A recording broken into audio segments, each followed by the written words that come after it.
একজন সাধারণ মধ্যবিত্ত পরিবারের ছেলে, যার পকেটে ছিল মাত্র কয়েকশো টাকা, কিন্তু আজ তিনি কোটি কোটি মানুষের হৃদয়ের রাজা, বলিউডের কিং খান। কিভাবে দিল্লির এক স্বপ্নবাজ যুবক হয়ে উঠলেন বিশ্বের অন্যতম বড় সুপারস্টার? চলুন জেনে নেওয়া যাক শাহরুখ খানের অবিশ্বাস্য গল্প। 2রা নভেম্বর 1965 সালে ভারতের নিউ দিল্লিতে জন্মগ্রহণ করেন শাহরুখ খান। বাবা ছিলেন মীর তাজ মোহাম্মদ খান এবং মা লতিফ ফাতেমা। ছোটবেলা থেকেই পড়াশোনা, খেলাধুলা ও অভিনয়ে ছিলেন অত্যন্ত দক্ষ। স্কুলে তিনি সর্ড অফ অনারের পুরস্কারও পান। কিশোর বয়সেই বাবাকে হারান তিনি। কয়েক বছর পর মাকেও হারাতে হয়। এই কঠিন সময়েও তিনি ভেঙে পড়লেও স্বপ্ন ছাড়েননি তিনি। এখান থেকেই শুরু হয় তার সংগ্রামের প্রকৃত অধ্যায়। দিল্লির থিয়েটার গ্রুপে যোগ দেন তিনি। বিখ্যাত থিয়েটার প্রশিক্ষক বারি জনের কাছ থেকে অভিনয় শেখেন। ধীরে ধীরে অভিনয়ই হয়ে ওঠে তার জীবনের লক্ষ্য। টিভি সিরিয়াল ফৌজিতে অভিনয় করে পরিচিতি পান। এরপর সার্কাস সিরিয়ালে তাকে আরও জনপ্রিয় করে তোলে। দর্শকরা নতুন এক প্রতিভাকে চিনতে শুরু করেন। মা মারা যাওয়ার পর তিনি মুম্বাই চলে আসেন।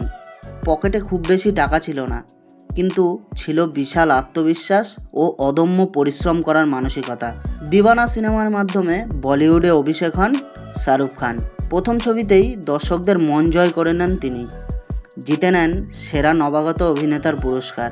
তারপর বাজিগার, ডার, আঞ্জাম এইসব ছবিগুলোতে তিনি নেতিবাচক চরিত্রে অভিনয়ও করেন। সাহসী সিদ্ধান্ত তাকে অন্যদের থেকে আলাদা করে তোলে। তারপরে দিলওয়ালে দুলহানিয়া লে যায়েঙ্গে মুক্তি পায়। রাজ চরিত্রটি তাকে বিশ্বজুড়ে জনপ্রিয় করে তোলে। শুরু হয় কিং অব রোমান্স যুগ।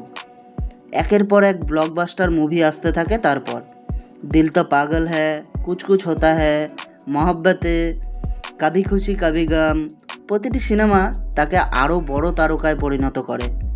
শুধু ভারত নয়, মধ্যপ্রাচ্য, ইউরোপ, আমেরিকা সবখানেই তার বিশাল ভক্তগোষ্ঠী তৈরি হয়। তাকে বলা শুরু হয় the biggest movie star in the world. নিজের প্রযোজনা সংস্থা redchillies.comও প্রতিষ্ঠা করেন তিনি। ভিজুয়াল এফেক্ট ও প্রযোজনার জগতে বড় সাফল্যও পান তিনি। আর তারপর কলকাতা নাইট রাইডার্স দলের সহমালিক হন। দলটি একাধিকবার IPL চ্যাম্পিয়নও হন।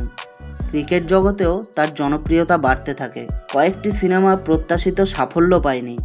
সমালোচনা বাড়তে থাকে। অনেকেই ভাবতে শুরু করেন তার যুগ বোধহয় শেষ হয়ে গেছে, কিন্তু না।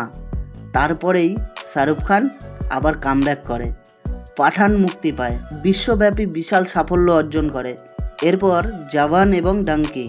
একই বছরে 3টি বড় হিট দিয়ে তিনি আবারও প্রমাণ করেন কেন তিনি কিং খান।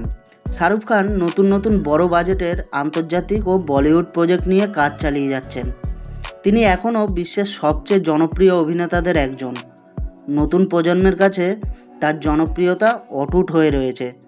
2026 সালে দাঁড়িয়েও তিনি ভারতীয় সিনেমার অন্যতম বড় আইকন হিসেবে বিবেচিত হয়ে রয়েছে। শাহরুখ খানের গল্প শুধু একজন অভিনেতার গল্প নয়, এটি একজন মানুষের গল্প, যিনি বারবার হার মেনেও থামেননি। বাবা মাকে হারিয়েছেন, সংগ্রাম করেছেন, ব্যর্থতা দেখেছেন, কিন্তু নিজের স্বপ্নকে কখনো ছাড়েননি।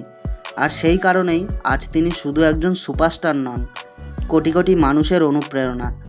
স্বপ্ন দেখার সাহস থাকলে একদিন সেই স্বপ্নই আপনাকে ইতিহাসের অংশ বানিয়ে দেবে।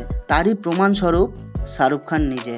আর তাই স্বপ্ন বড় দেখুন, আর সেই স্বপ্নকে নিয়ে কঠোর পরিশ্রম করতে থাকুন।